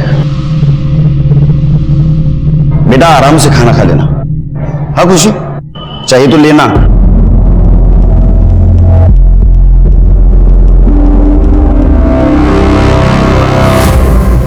नहीं आए हो? पता है मैं कौन हूं? क्या फर्क पड़ता है? फिलहाल आप मेरे लिए एक सस्पेक्ट हो बस। क्या किया रे उस दिन प्राची के साथ? सर मैंने कुछ भी नहीं किया है। सर ये देखिए, रवि और प्रज्वल के कॉल रिकॉर्ड, इनके फोन लोकेशन के हिसाब से ये उस दिन यहीं थे। और सर ये देखिए, रेलवे स्टेशन का सीसीटीवी फुटेज, जिस दिन इन लोगों ने दिल्ली जाने का टिकट खरीदा था उस दिन ये लोग रेलवे स्टेशन पर नहीं गए थे। तू रेलवे स्टेशन नहीं गया, दिल्ली कैसे गया? कार से गए। कार से गए? फिर रेलवे का टिकट क्यों निकाला? और अगर रोड से गया तो मोबाइल घर पे क्यों छोड़ के गया?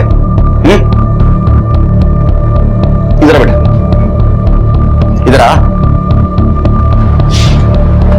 देख, ये प्रज्वल है ना, ये बड़े बाप का बेटा है। 100 कहानियां सुनाएगा, फिर भी हम इसे उठा लेंगे, लेकिन फिर भी बाहर आने के लिए 100 कोशिशें करेगा। आएगा भी बाहर, तेरा क्या होगा? सोचा है कभी? सोचा है क्या कभी? बता क्या हुआ था उस दिन? सर प्राची मैडम को पता चल गया था कि मैंने प्रज्वल का पेपर लिखा है। प्रज्वल? तो उनने पेपर फाड़ दिया था। सर प्रज्वल बहुत गुस्से में था और फिर ठीक है,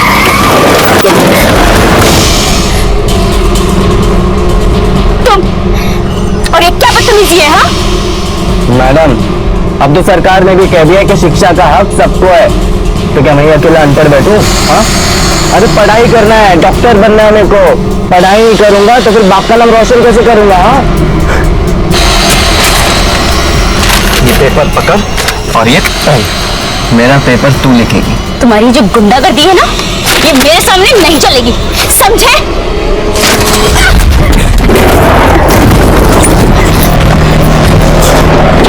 क्या कर रहा है? पकड़ नहीं सकता था उसे तू?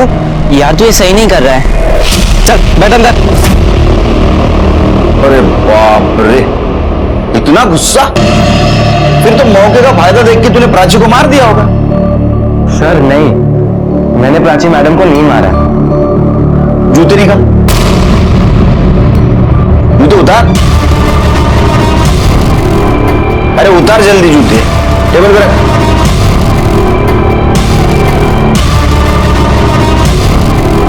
शिरके, ये जूते नए नहीं लग रहे। अभी खरीदे क्या? ये क्या कर रहे हैं आप? अपना काम। आपने और आपके बेटे ने प्राची का मर्डर किया है, नहीं जल्द पता चल जाएगा।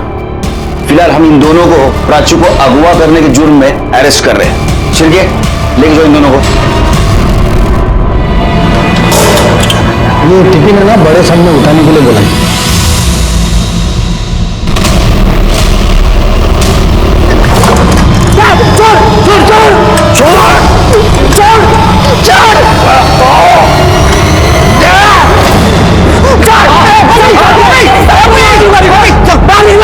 सबके सब कर दे।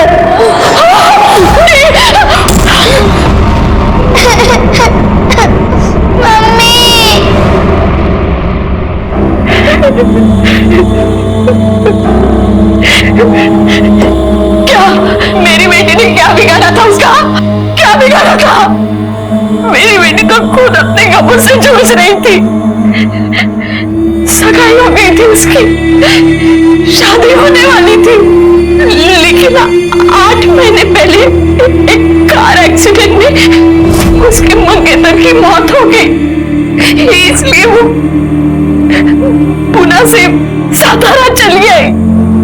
कहती थी उसकी यादों से दूर जाना है, चली गई दूर।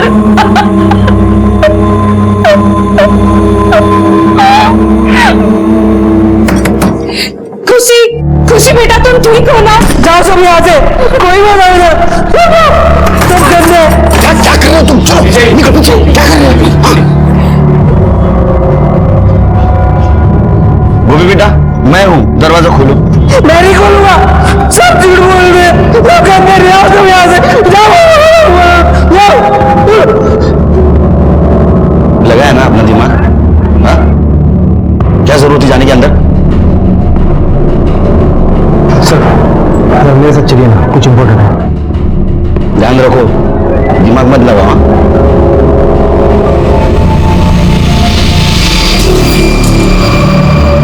सर ये स्कूल का प्यून है, इसे आपसे कुछ कहना है। बोलो। साहब सुबह कुछ हुआ था। अरे इतनी बड़ी बेवकूफी कैसे की आपने? आपने प्रज्वल और अनंत सूर्य के खिलाफ स्कूल बोर्ड में कंप्लेंट किया है, उसमें मेरा भी नाम डाल दिया। देखो तुम आग से खेल रही हो, अब तुम्हारे साथ बहुत बुरा होने वाला है। ये क्या बकवास कर रहे हैं आप? प्राची की वजह से आपकी इमेज और ज्यादा खराब होने वाली थी। स्कूल बोर्ड में कंप्लेंट भी की थी ना, क्यों प्रिंसिपल साहब? देखिए इंस्पेक्टर साहब, मैं मानता हूं कि मेरे बेटे से गलती हुई, लेकिन प्राची को मारने की गलती ना मैं कर सकता हूं ना ही मेरा बेटा। इन सब में हम लोगों का कोई हाथ नहीं है। तुम्हारा हाथ था या नहीं ये पता कर लेंगे हम लोग। चलो बाजू हटो, चलो चलो हटो आप लोग। यार क्या कर रहे हो तुम लोग? हाँ चलो हटिए, चलो निकलो यहाँ से, चलो चलो चलो। सर आपको तो बहुत सारे लोगों पे शक है, लेकिन पता कैसे करें कि खून किसने किया है? इस तलवार से। ये तलवार हमें मिलनी चाहिए शिवकी। इसके ऊपर गोपी की उंगलियों के निशान तो होंगे, लेकिन जिसने इस तलवार को धार लगाई होगी उसके निशान भी धार पे हो सकते हैं। लेकिन सर अभी हमारी प्रायोरिटी उस बच्ची को बचाना है। गोपी कभी भी उसे मार सकता है। हम रिस्क नहीं ले सकते। रुको गोपी, गोपी खुशी को बाहर छोड़ दो प्लीज, उसे बहुत तकलीफ हो रही है बेटा। हट जा। ठीक है ठीक है ठीक है ठीक है ठीक है, मैं अंदर आ जाऊं? देखो मैं अकेला आऊंगा, आई शपथ किसी को नहीं लेके आऊंगा अंदर, और मैंने कुछ किया ना मुझे मार देना। हाँ आऊं? खोलो ना दरवाजा।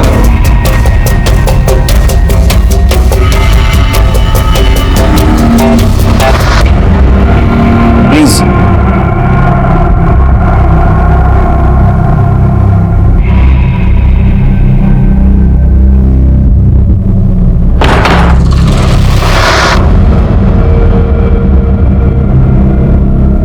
देखो गोपी, कुछ लोगों को हमने पकड़ा है, उनमें से कोई ना कोई तो ही होगा जिसने प्राची को मारा होगा। उनमें से कोई नहीं है, वो उसने मारा प्राची मैम को। मैं कह रहा हूं ना, उसने मारा प्राची मैम को। अच्छा गोपी कह रहा था कि आप पोहा बहुत अच्छा बनाती है। आप बैठिए, मैं बनाती हूँ। ठीक है,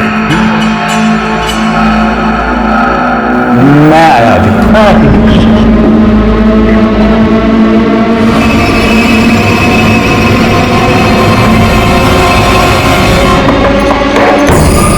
अरे सर ये क्या हो रहा है सर? अरे सर चुप। स्कूल में रहना है ना, किसी को बोलना मत। बोलेगा?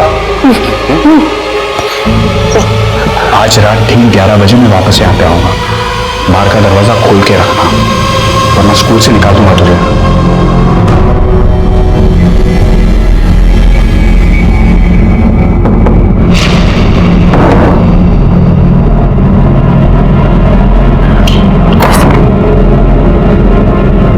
मम्मी सो गई?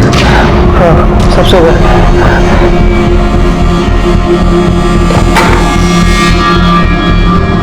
कहाँ जा रहे हो आप? निकाल दूंगा तुझे स्कूल से। निकाल दो स्कूल से, अगर अंदर गए ना तो मैं आई को बुला लूंगा। चुप चुप, नहीं जाऊंगा। चुप चुप। क्या कर रहा तू वहां? सर ये सर इसकी बातों में कहाँ आ रहे हो?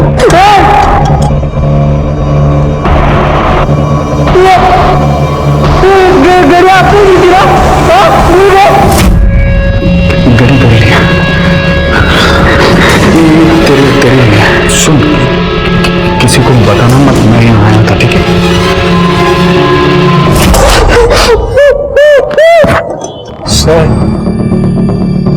सर प्राची मुझे बहुत अच्छी लगती थी और वो अपनी सारी बात आके मुझसे शेयर करती थी, तो मुझे ऐसा लगा कि सर वो मुझ में इंटरेस्टेड है। तुझे ऐसा लगा कि वो तुझ में इंटरेस्टेड है? हाँ सर, मुझे ऐसा लगा। और नहीं मानी तो तुमने उसने मार दिया? नहीं सर, ये गलत है सर, मैंने उसको नहीं मारा है सर, मैंने उसका खून नहीं किया है सर। सर आप खामखा सब पर शक कर रहे हो। मुझे ऐसा लग रहा है कि प्राची का कातिल और कोई नहीं लेकिन अर्चना की फैमिली है। ये अर्चना कौन? सर प्राची ने मुझे फोन करके सब कुछ बता दिया था। हाँ प्राची। अनिल, मुझे यकीन है कि अर्चना के साथ में कुछ गलत हो रहा है और मैं इसका पता लगा कर ही रहूंगी। ये अर्चना की फैमिली के साथ उसका क्या पंगा था? सर प्राची को ऐसा लगता था कि अर्चना के साथ उसी के ही घर में उसके साथ रेप हो रहा है। कौन है बेकार की बातें कर रहा है? अर्चना के साथ कुछ भी गलत नहीं हो रहा है। अरे इसका खुद का घर है, यहाँ वो बहुत ही सुरक्षित है। वो सब ठीक है, आप अर्चना को बुलाइए, मुझे उससे बात करनी है। वो तो उसकी मासी के घर गई है। मासी के घर गई है? हाँ।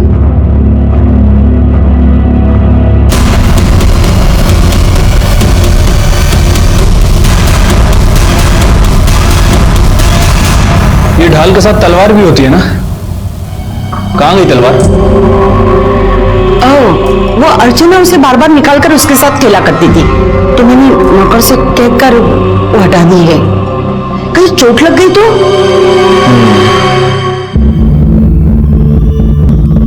खुशी को नींद आ रही है, उसे ले जाऊं? हाँ, उसे सुला देता हूं। उसे नींद आ रही है, सुला देता हूं। हाँ, ले जाऊं? अच्छे से सुला देना प्राची मैम को, प्यार से एकदम। साहब प्लीज आप मेरे बच्चे को बचा लो साहब। प्लीज। कुछ नहीं होगा, धीरज रखो।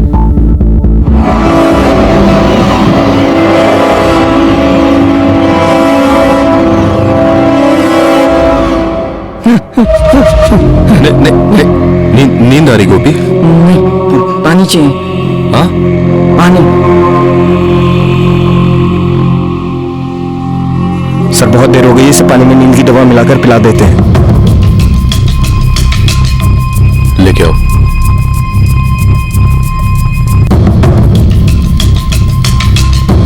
गोपी, पानी तुमने मांगा था ना? वाह वाह वाह।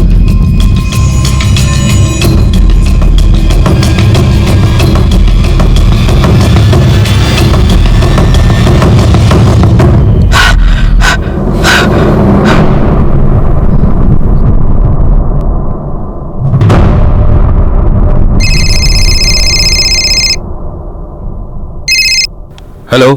हाँ ठीक है, सब ठीक है यहाँ। अरे मेरा एक नया दोस्त बना है गोपी। हाँ उसके साथ हूँ। नहीं टिफिन तो आज उसने भी खाया मेरे साथ। तुम अगर यहाँ होती तो तुम्हारे हाथ की चाय पिलाता था उसको। हाँ बात करनी है? नहीं ठीक है। हाँ बैठो।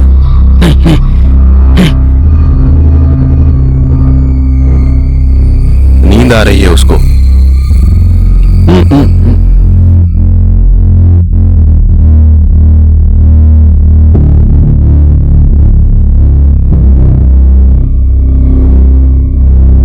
नींद आ रही ना बेटा?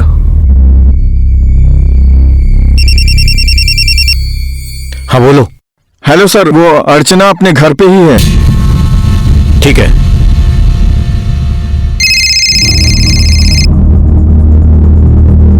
हाँ वो अर्चना घर पे ही है। ठीक आया मैं।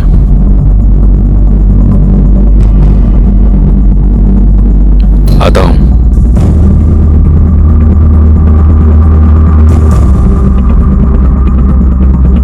चलो। लेकिन ये बच्ची को अकेला छोड़ के? सावन ख्याल रखना, कोई होशियारी नहीं करना। Don't worry sir. चलो।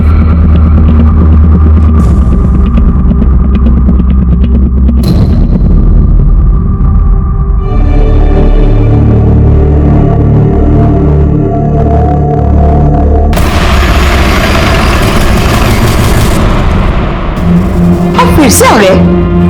ये शरीफों का घर है, लगता सोने का वक्त हो गया है। माफ कीजिए, लेकिन क्या करे, आजकल शरीफ लोग जैसे अपने दरवाजे और खिड़की पर पर्दे डालते हैं, वैसे वो गुनाहों पर भी डालने लगे। तो तकलीफ तो देनी होगी। बच्ची को बुलाइए, मुझे पता है घर पे। आपको कहा ना बच्ची नहीं है घर पे। ठीक है, मैं कल फिर आऊंगा सर्च वारंट लेके। तब तक आप और आपका पूरा परिवार हमारे निगरानी में रहे। शिरके सर। नहीं, उसकी कोई जरूरत नहीं।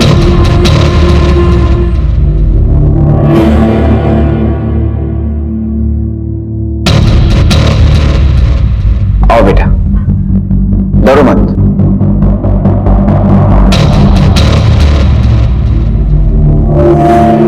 सच बताओ, आपके साथ कुछ गलत हुआ है?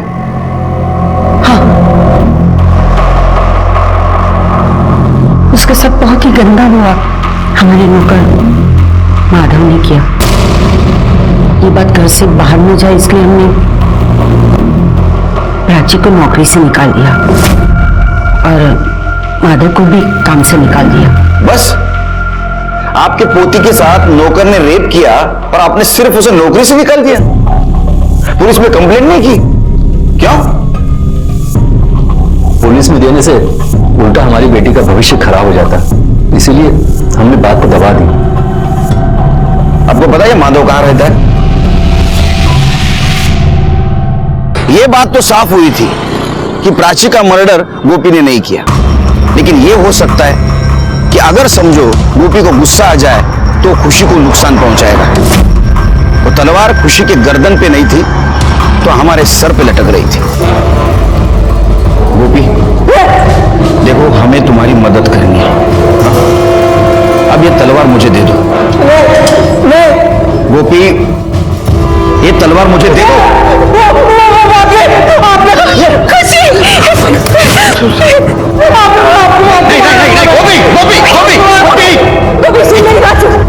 सबको जाने दे बेटा, प्राची मैम तो नहीं रहेगी बेटा।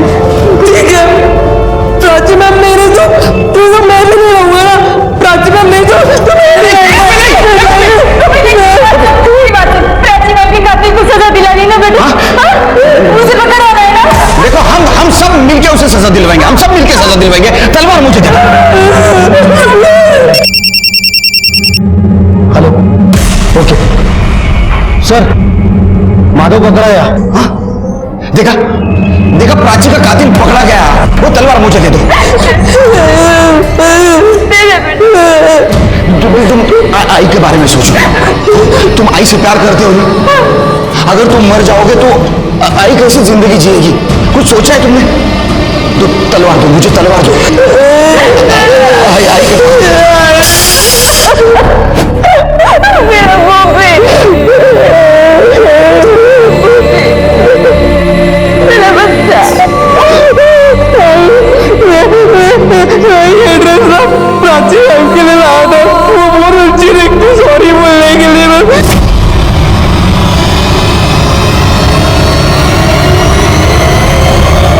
प्राची मैम ने पहला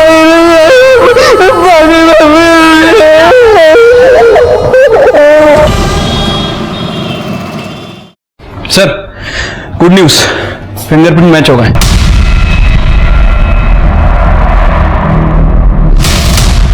माधव ने अपना जुर्म कबूल कर लिया। आपने जैसा उसे सिखा के भेजा था बिल्कुल वैसे ही बोला। प्राची मैडम का मर्डर भी मैंने ही किया और अर्चना के साथ गंदा काम भी मैंने ही किया सर। लेकिन क्या है ना, पुलिस बोलने से नहीं चलती, सबूत से चलती। और हमारे पास जो सबूत है उसके माने प्राची का मर्डर माधव ने आपके छोटे बेटे प्रकाश ने किया, अर्चना के चाचा ने।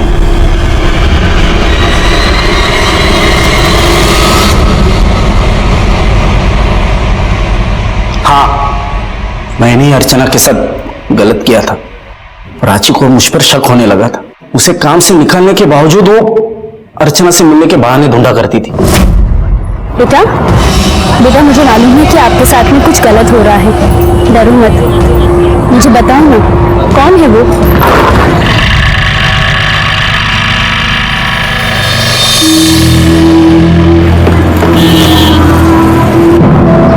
आपसे कहा है ना इससे दूर रहिए।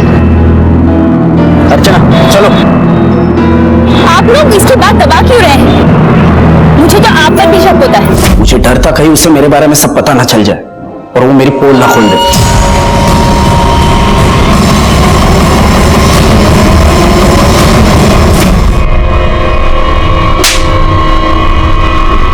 तुम्हें अपनी भतीजी के साथ ये करती हूँ, शर्म नहीं आई? उस दिन अगर लक्ष्मी के बजाय मैंने मेरे दिल की बात नहीं मानी होती तो शायद गोपी के साथ कुछ बुरा होता। हमारे पास बहुत सारे ऐसे केसेस आते हैं। उस वक्त हमें हमारा लॉजिक, एविडेंस बाजू में रख के हमारे दिल की बात माननी चाहिए। प्रकाश को अपने किए की सजा मिली, प्राची और अर्चना को न्याय मिला, लेकिन वैसा देखा जाए तो प्राची को आने वाले गुनाह की दस्तक मिल रही थी, लेकिन हर बार उसने उसे नजरअंदाज कर दिया था।